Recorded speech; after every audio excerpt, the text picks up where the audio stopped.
कई बार इंग्लिश में हमको ऐसे वाक्य बनाने पड़ते हैं जहाँ पर मजबूरी दिखानी होती है।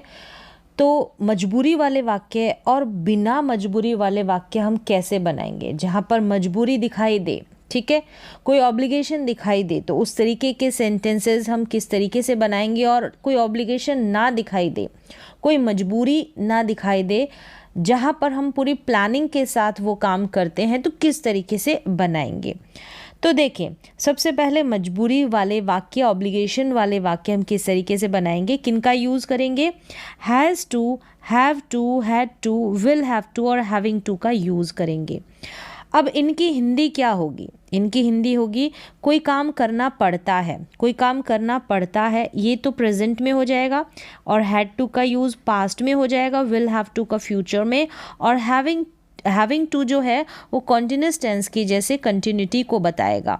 कोई काम करना पड़ता है, ठीक है, टेंसेस के अनुसार प्रेजेंट में तो हैज़ टू और हैव टू, कोई काम करना पड़ता है। और कोई काम करना पड़ा था तो हैड टू, कोई काम करना पड़ा था तो हैड टू। और कोई काम करना पड़ रहा होगा यानी कि फ्यूचर में तो विल हैव टू। और करना पड़ रहा है, कोई काम करना पड़ रहा है अभी कंटिन्यूटी में, तो हैविंग टू का यूज़ कर लेंगे।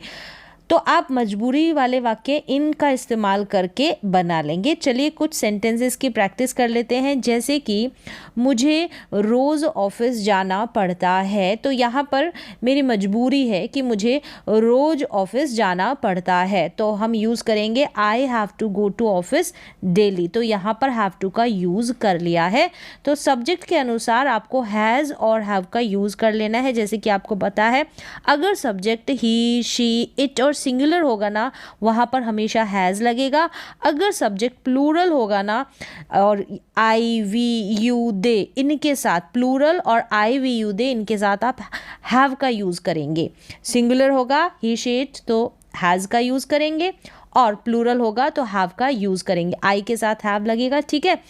तो ये तो रही सब्जेक्ट की बात। अब देखिए, मुझे रोज़ ऑफिस जाना पड़ता है, ये वाला बना लिया, मजबूरी वाला वाक्य है। मेरी बहन को खाना पकाना पड़ता है, तो पड़ता है, कोई काम करना पड़ता है से सेंस निकल जाता है कि यहाँ पर मजबूरी झलक रही है। तो my sister has to cook food, my sister has to, यहाँ पर माई सिस्टर सिंगुलर सब्जेक्ट है तो हैज़ टू आ गया है।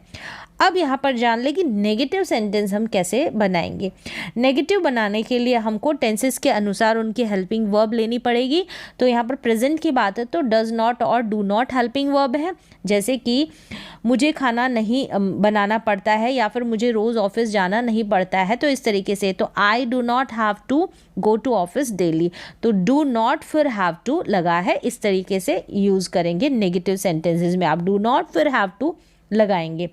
और मेरी बहन को खाना पकाना नहीं पड़ता है, तो my sister does not have to, इस तरीके से डज नॉट फिर हैव टू। अब यहाँ पर देखिए, my sister does not have to cook food, तो यहाँ पर माई सिस्टर है तो ये हैव टू आ रहा है, इसको आप हैज़ टू नहीं करेंगे। क्यों नहीं करेंगे?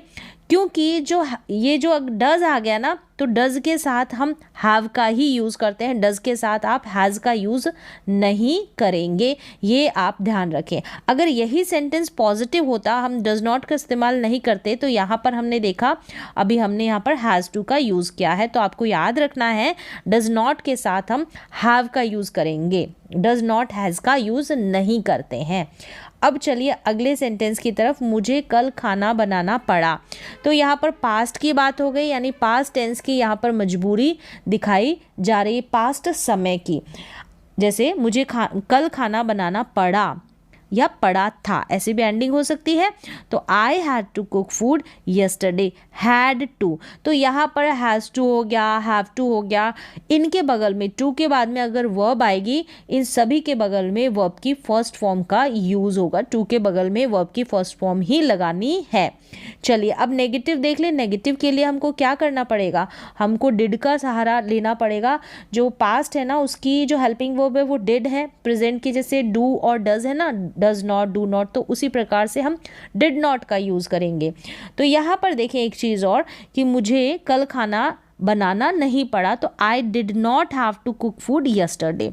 अब देखिए डिड नॉट के बाद में यहाँ पर ये जो हैड टू है ना पास्ट का, ये हैव में चेंज हो गया है, हैड को हैव में बदल दिया है, क्योंकि जो डिड है ना, डिड के साथ वर्ब की फर्स्ट फॉर्म ही आती है।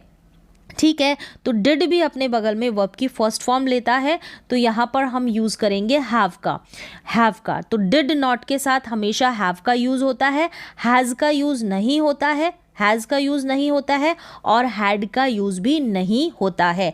I did not have to cook food yesterday. तो इस तरीके से अगर हम हैड लगा देंगे ना, ये हैड लगा देंगे, तो हैड भी क्या पास्ट फॉर्म में हो गया, डिड भी पास्ट फॉर्म में हो गया, तो ऐसे नहीं लगाना है आपको। तो डिड नॉट के बाद में हैव का ही यूज़ करना है, हैड को चेंज कर देना। नेगेटिव बनाते समय ध्यान रखना है, जब आप पॉजिटिव बना रहे हैं सेंटेंस सकारात्मक, तो हैड टू ही आएगा।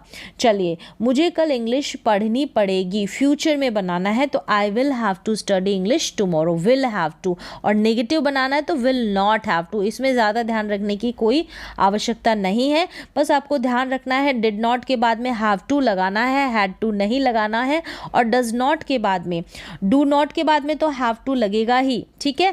और यहाँ पर डज नॉट के बाद में सब्जेक्ट चाहे कोई सा भी हो, सिंगुलर हो, वहाँ पर भी आपको हैव ही लगाना है, हैव टू, ठीक है। ये ध्यान रखना है, इसमें थोड़ा कंफ्यूजन रहता है।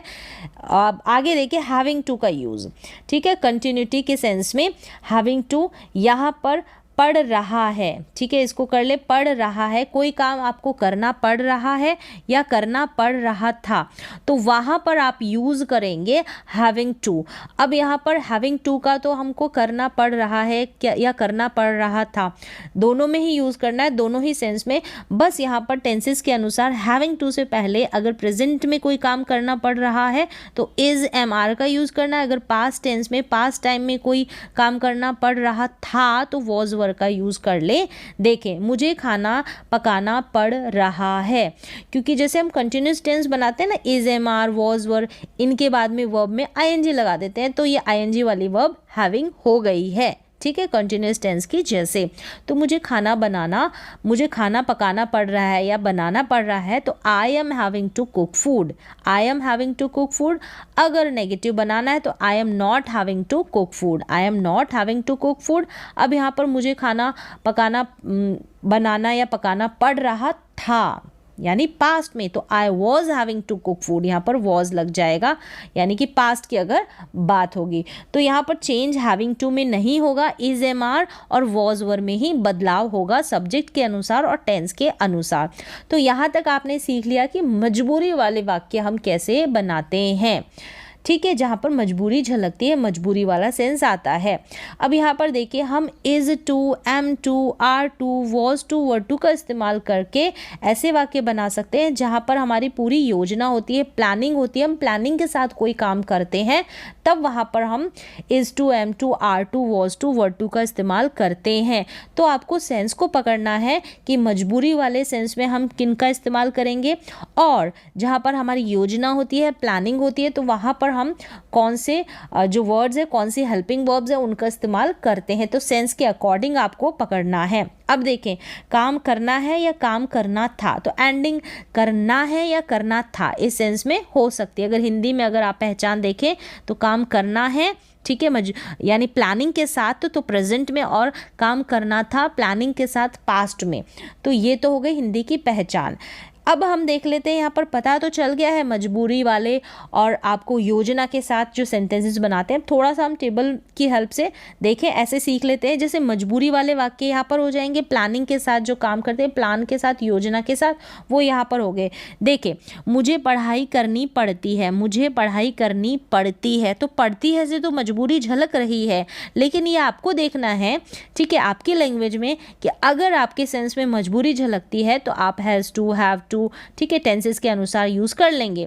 तो मुझे पढ़ाई करनी पड़ती है तो आई हैव टू स्टडी, मुझे पढ़ाई करनी पड़ती है, मुझे पढ़ाई करनी है, मेरी योजना है, मेरी प्लानिंग है, मैंने प्लान बना लिया है पढ़ने का, तो आई एम टू स्टडी। तो देखें, I am to study use हो गया, इसका मतलब कि हमारी जो कोई मजबूरी नहीं है यहाँ पर। अगर हैव टू का यूज हो गया तो इसका मतलब है कि यहाँ पर मजबूरी है। देखें, उसे पढ़ाई करनी पड़ती है तो ही हैज़ टू स्टडी, और शी हैज़ टू स्टडी अगर लड़की है तो देखिए यहाँ पर हैज़ टू का यूज़ हो गया, सब्जेक्ट चेंज हो गया ना, इसलिए शी और ही के साथ हैज़ लगता है इसलिए हैज़ टू। अब यहाँ पर उसे पढ़ाई करनी है, उसे पढ़ाई करनी है तो शी इज़ टू स्टडी, या फिर ही इज़ टू स्टडी अगर लड़का है तो ही इज़ टू स्टडी। तो इस तरीके से इज़ एम आर का सब्जेक्ट के अकॉर्डिंग आपको यूज़ कर लेना है। उसे पढ़ाई करनी पड़ी, उसे पढ़ाई करनी पड़ी, पास्ट की बात है तो ही हैड टू स्टडी। और मुझे पढ़ना था, मुझे पढ़ना था, मेरी योजना थी, मेरी प्लानिंग थी, ठीक है, तो I was to study, I was to study, मुझे पढ़ना था। तो यहाँ पर इस तरीके से आपने दो तरीके के सेंटेंसेस बनाने सीख लिए हैं, मजबूरी वाले और पूरी योजना के साथ, प्लानिंग के साथ कोई काम करते हैं। तो उम्मीद है बेसिक सा स्ट्रक्चर है लेकिन सिंपल वे से यहाँ पर मैंने समझाने की कोशिश की है, आपको समझ में आया होगा। तो आज के लिए बस इतना ही।